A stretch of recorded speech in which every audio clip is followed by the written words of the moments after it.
Okay, so this is chapter 1, section 7, and we're talking about combination of functions and composition of functions. We want to talk about domain. Remember, our domain is all our possible x values. And when we talk about composite functions and even combination of functions, our domain can change a little bit. So that's something that as we go along, we're going to be careful of. Remember that an excluded value is a value that makes our function undefined. So for example, looking at this first problem here, if I want to state my domain, we know that we can't plug in 7 for x. That would make our denominator 0. So our domain is going to be all real numbers except 7. Now another way we could write that is negative infinity to 7 union 7 to positive infinity. Okay. The algebra of functions here, we can add two functions together. We can subtract them, we can multiply, and we can divide. And this is the way you're going to see it in your book, but really this is what it means. It just means add the two functions together. And same thing with difference. This is the way you're going to see it, but this is really all it means. Product, it really just means multiply the two functions. And then division, or the quotient of two functions, this is what it's going to look like in your book, but really all it means is one function over another. Okay, and we want to be careful to make sure that the denominator is not 0. So let's do a couple examples here. We're given some functions, and we need to perform these operations here. So f minus g. So f of x is x squared minus 3, and g of x is 7x minus 5. And we want to subtract, so we want to distribute the subtraction here. And we have x squared minus 3 minus 7x plus 5. And combining like terms, we have x squared minus 7x plus 2. Okay. And it says to state the domain, and there's nothing that we can't plug in here, so my domain is just all real numbers. Okay. Now, multiplying g and h, we have g of x is 7x minus 5, and h of x is 2x plus 1. And we've got a FOIL, or use the box method, whatever you prefer. Personally, I like the box method better than foiling, where we put 7x minus 5 here and 2x plus 1. And then we have 14x squared, negative 10x, 7x, and negative 5. So combining like terms, that gives us 14x squared and negative 3x minus 5. And our domain, there's nothing that we can't plug in here, so our domain is going to be all real numbers. And then this last one, we have a quotient. So we have h of x, 2x plus 1, over f of x, which is x squared minus 3. And I could factor that if I want to, but nothing's going to simplify, so I'm going to leave it the way we see it right here. There's nothing I can really simplify. But what I do need to say is that my domain is going to be all real numbers except plus or minus 3. Okay. And again, we could write that in interval notation if we want. Now, those are usually the easy parts of this section. The more challenging part is composition of functions, or composite functions. And this is where we're plugging a function into another function. Now, just a quick, easier example. If I say f of 5 with f of x being the function that we had above, well then I would just plug in 5 squared minus 3, and that would give me 25 minus 3 is 22. And if I were to plug in f of, let's say, 2x, well then that's just plugging in 2x squared minus 3, and that's 4x squared minus 3. With composite functions, all we're doing is plugging a function into another function, just like we did here. So if I have f of g of x, all I'm doing is plugging in g of x into f. Okay? So I'm just going to do one more brief example here. If I have f of, let's say, above f of h of x, well, h of x above in this previous example was 2x plus 1. So f of 2x plus 1, well, that would be 2x plus 1 squared minus 3. And I would FOIL that and simplify, and I would end up with 4x squared.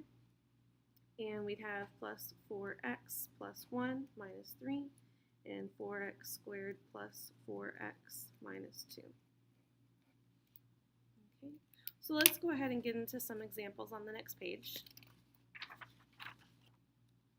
And here we have some examples of composition of functions, so let's go ahead and practice those. First one says f of g of x, which again means the exact same thing as what we're seeing right here. So f of x is 3, and then I'm just going to put parentheses here for what we're plugging in, and minus 4.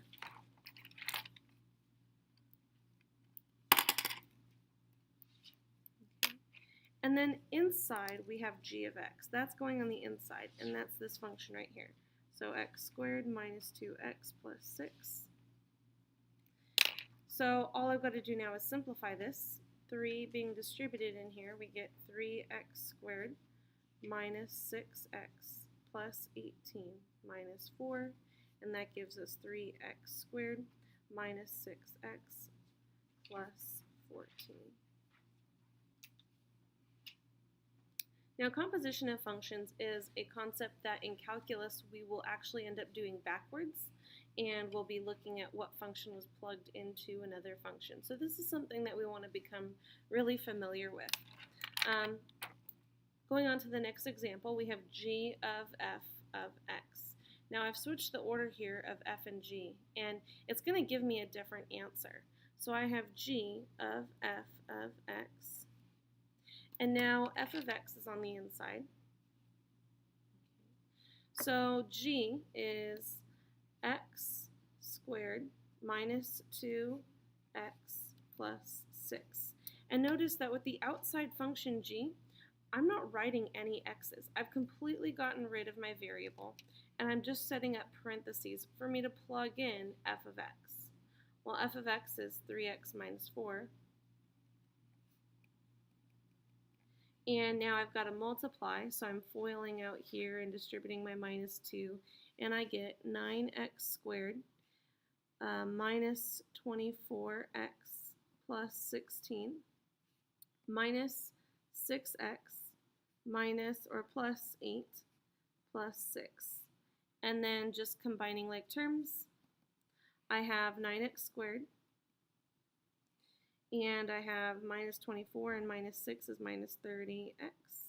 And 16 plus 8 plus 6, well, 16 and then 8 and 6, that's going to give me 30. And that is my answer. Okay. And now we can see that in this last example here, we have something that's a little bit different. Rather than an x here, we have a number. Well, g of f of 1 is actually a whole lot easier for us to figure out. We want to figure out, well, what's f of 1? Looking at my f of x here, plugging in 1, 3 times 1 is 3, minus 4 is negative 1. So f of 1 equals negative 1. What that means is that I can replace f of 1 with negative 1. Those are equal, so I can replace them. Okay, so now I have g of negative 1. Well, looking at my g of x function, I can plug in negative 1.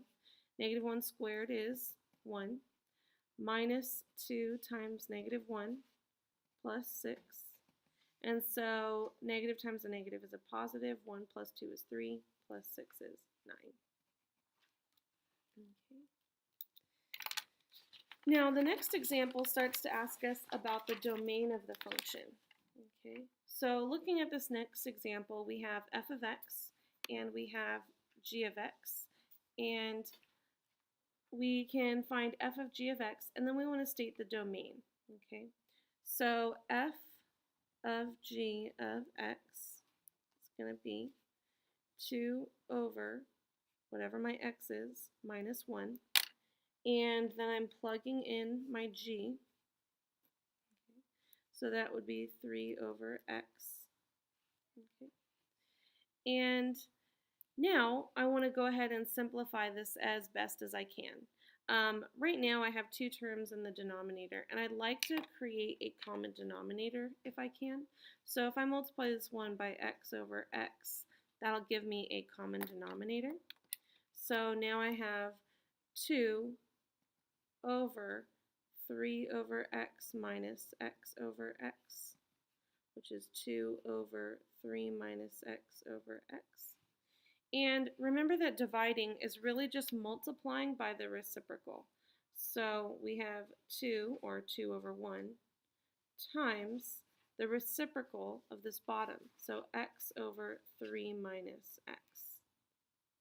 Now I have 2x over 3 minus x as f of g of x. And now the only thing left is to state my domain. Now the things I need to take into consideration, which we saw on the previous page, is that I need to look at what the domain of the inside function is. So the inside function. And then I need to look at what the domain is for f of g of x. So I know that I can't plug in 3 for x, so all real numbers except x equals 3.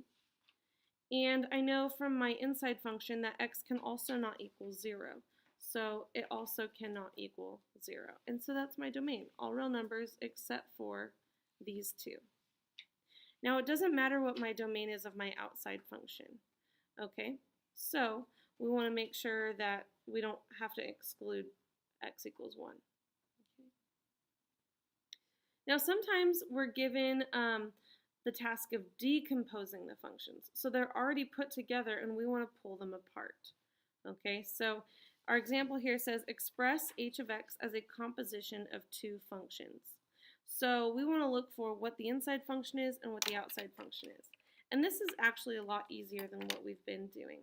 So if h of x is equal to f of g of x, what could be the inside function? Well, this looks like an inside function. Okay, so we could say g of x is equal to x squared plus 1. And that would make f of x, the outside function, the cube root of x.